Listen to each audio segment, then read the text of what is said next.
Hi everyone, it's Raina. So this video is if you have your sun in Cancer and your moon in Aquarius. Yet another requested video. Very happy to accommodate people because it gives me ideas. And I actually thought I had done this video too because I've done one where one person is a Cancer and one person is Aquarius. So these kinds of themes are going to be somewhat similar, even if you're dealing with a person who is, if you're a Cancer and another person is an Aquarius, the same general energies are going to be mingling, except that it's within yourself. So that makes it even more interesting in a certain way. So I actually know somebody with this combination, a couple of people. I don't think it's very easy, you know, if I'm going to be totally honest, to have this combination. And if you're listening to this, you would probably have to agree with me. I'm not going to say that, oh, wow, you know, this is totally nuts and you can't deal with this. You can deal with anything, but you may have a very difficult time understanding yourself.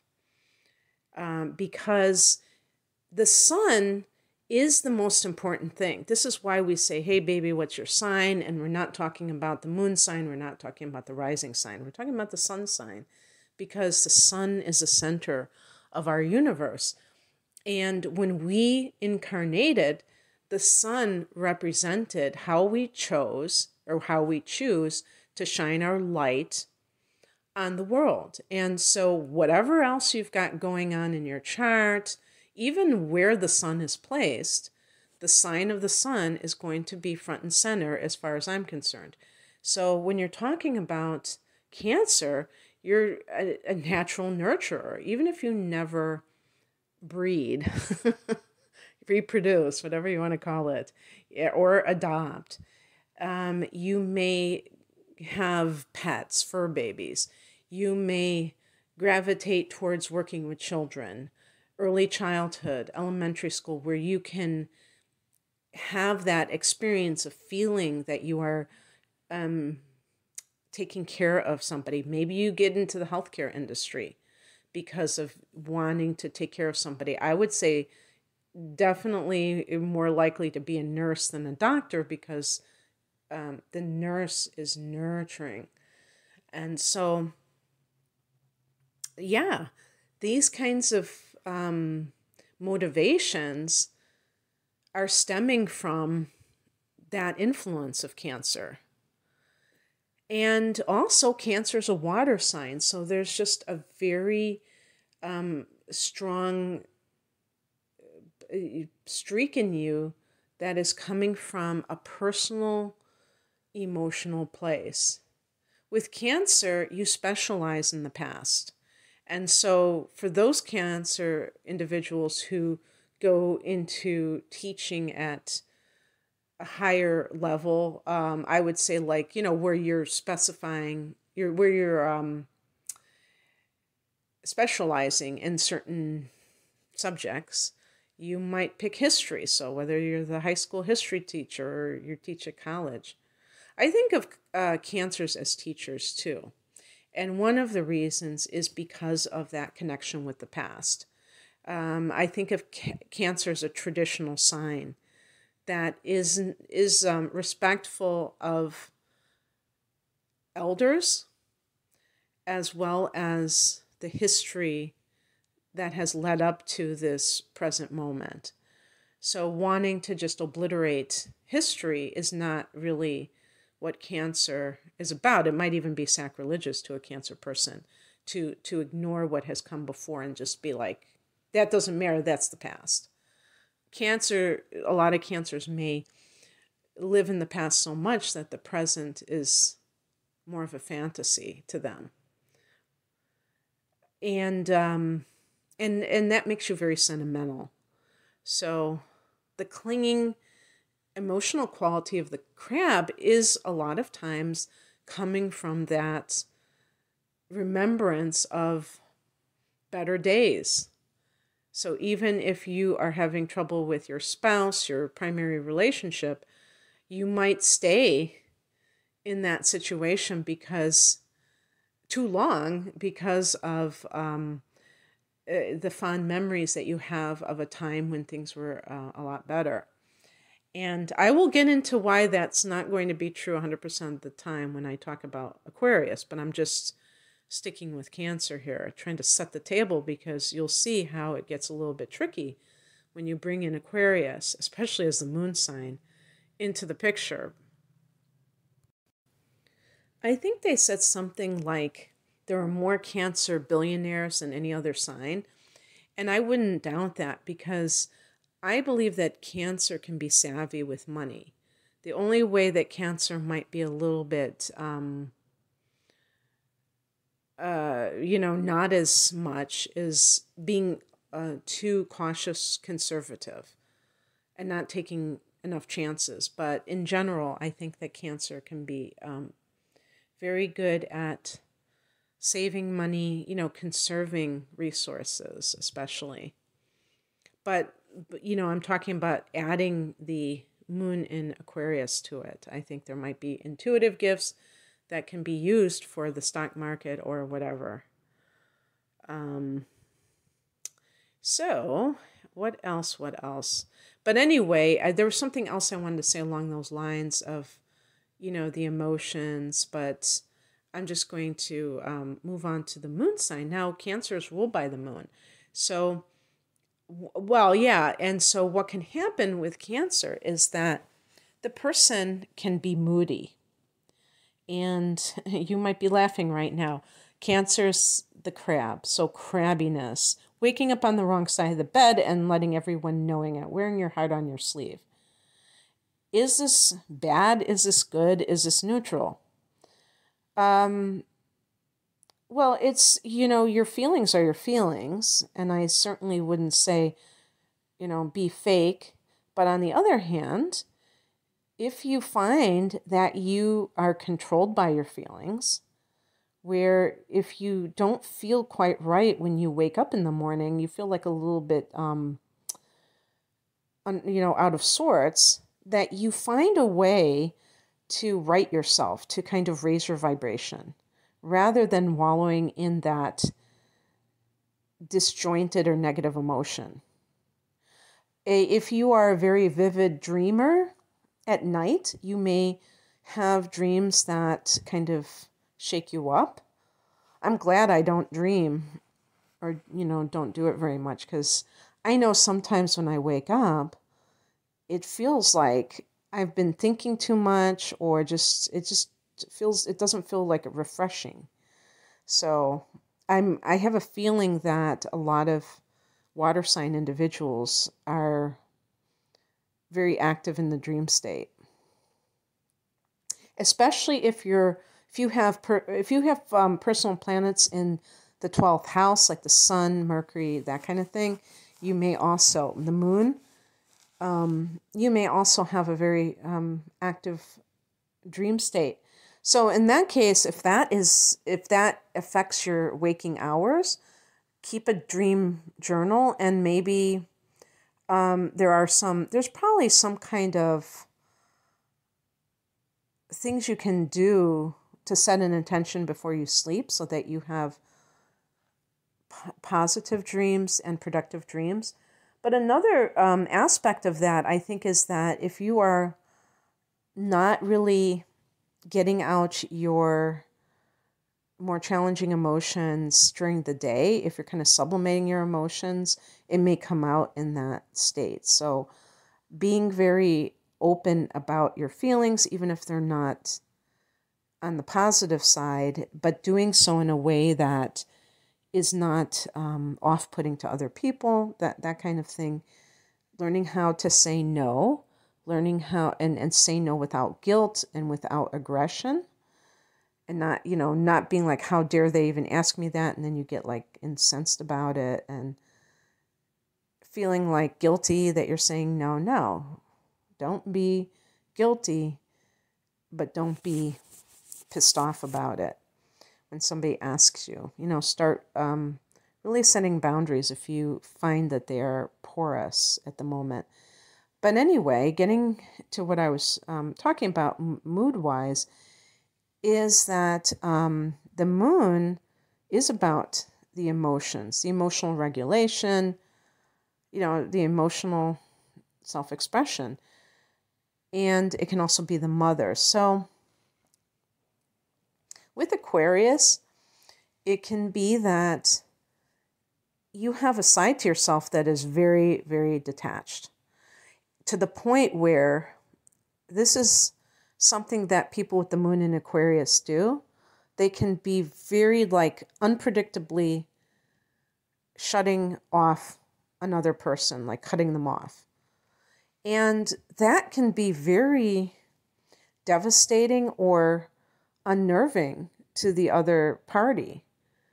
Now, I'm not saying that the cutting off is not due to mistreatment. It could very well be, especially with the sun in Cancer. You may tolerate more than your fair share, because when you have the sun in Cancer, it means that you may have other personal planets in Cancer too. Like you might have Venus in Cancer, Mars in Cancer, Mercury in Cancer.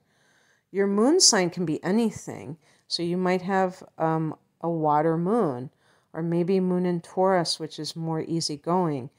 And you tolerate a lot of nonsense. And then with that moon in Aquarius, you can just shut down, shut that person out of your life and never look back.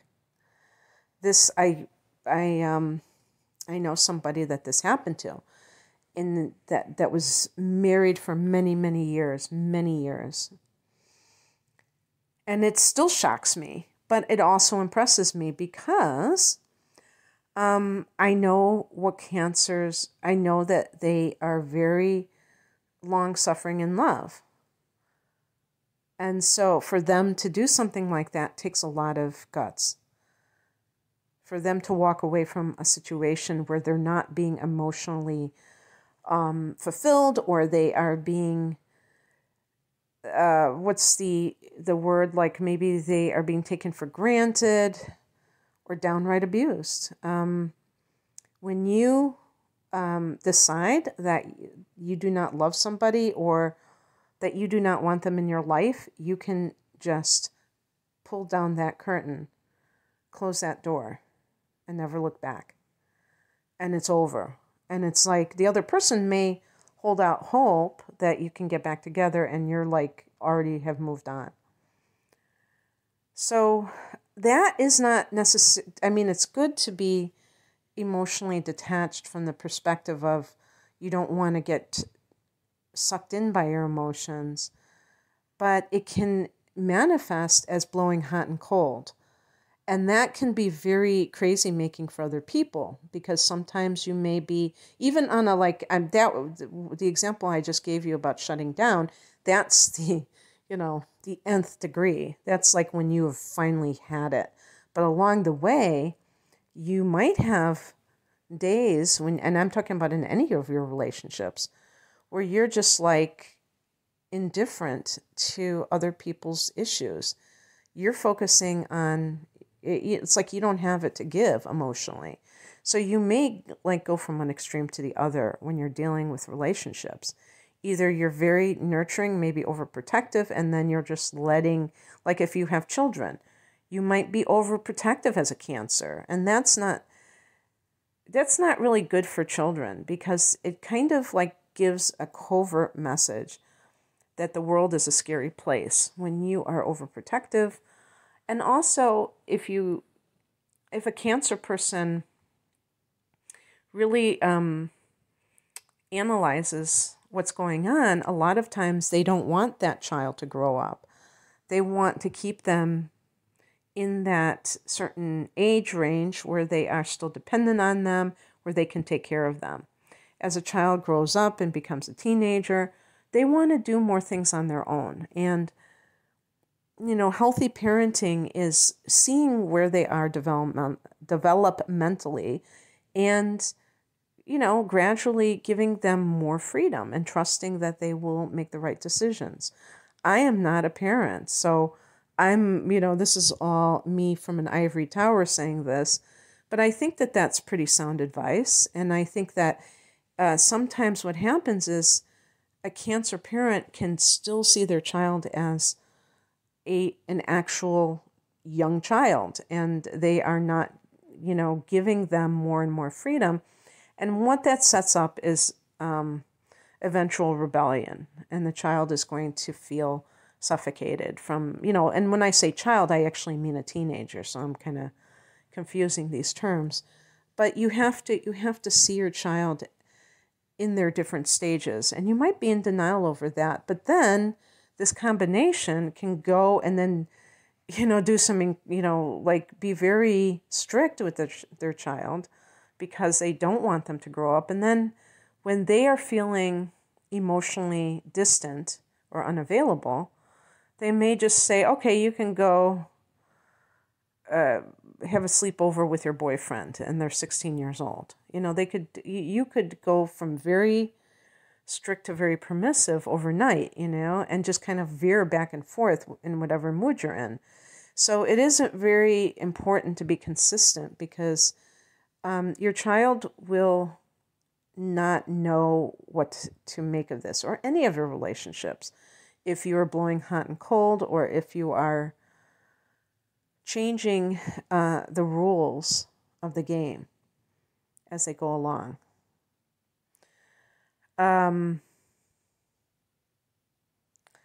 You may have had a mother who was very eccentric. Maybe she gave you a lot of freedom, or she was off doing her own thing and she left you to fend for yourself. I'm a Sagittarian. If I would have had such a mother, it might have been a godsend. For somebody like a Cancer, it might feel not so good, because just as you are a nurturer, you value nurturing, and you are looking for that yourself. And so you may feel a sense of deprivation, maybe emotional deprivation, because your mother may not have related to you in an emotional way. Maybe she was very much in her mind. And by the way, I'm not saying that her son is or was an Aquarius. It just means that this person is acting like an Aquarian. So being able to, mother yourself and not seeking it from other people is important, because Cancer, don't get mad at me. Cancers the phrase that came into my mind is crybabies. I was saying Cancers can be the biggest crybabies. And what I mean by that is you can really, have a pity party for yourself. But a lot of that is manipulation. A lot of that is guilting others because they're not doing enough for you. They're not showing you enough affection. They don't care about the fact that you have been working 60 hours this week and they haven't made dinner and they haven't done that. The more that you can accept the limitations of many human beings and the self-centeredness of many human beings, the better off you'll be. But you have to also moderate your actions, because you may be giving mixed messages to those around you, whether it's a spouse, whether it's children. And that is by being overly accommodating and maybe taking care of people in an excessive way. And then when you've woken up on the wrong side of the bed, then you say to them, can't you wash your own dishes, when you have been doing that all along and you never assigned your children chores to do around the house? So you can be very emotionally unpredictable. And this is problematic for the people around you, but because of that, it's problematic for you. So learning how to identify when you're not feeling balanced and finding spiritual practices that can counter that can be very helpful. Just meditation itself, I think, can be helpful, because it might keep you more on an even keel emotionally. And it trains us, meditation trains us to see thoughts as byproducts of, our lower consciousness sometimes, and not to identify with them.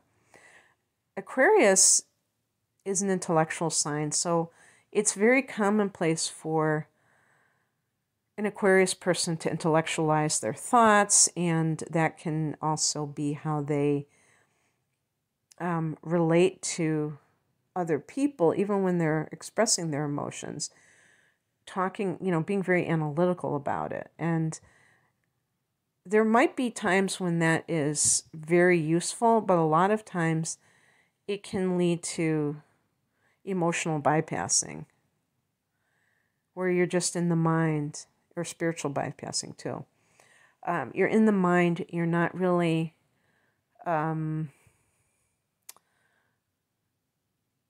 getting down to the nitty-gritty of what is truly going on for you. And you might even be afraid of your emotions, and you try to avoid them at all costs. But they're going to come out in one way or the other. So you don't want them to come out in sarcasm and all this passive-aggressive stuff. You want to learn how to be emotionally expressive, self-expressive. Art can be a godsend for you, whether you're just doing it as a therapeutic measure, or, Cancer is a very intuitive sign and creative, and that can be how you heal yourself. Also, because you're very intuitive, both having a water sign and having Aquarius, which is intuitive, this can be very good for any kind of spiritual pursuits, or maybe even as a healer of some sort. Straight up psychic, I don't know. Astrologer. So that's what I have for you. I hope that this resonated. If you would like a private reading, the link is below. Take care. Bye.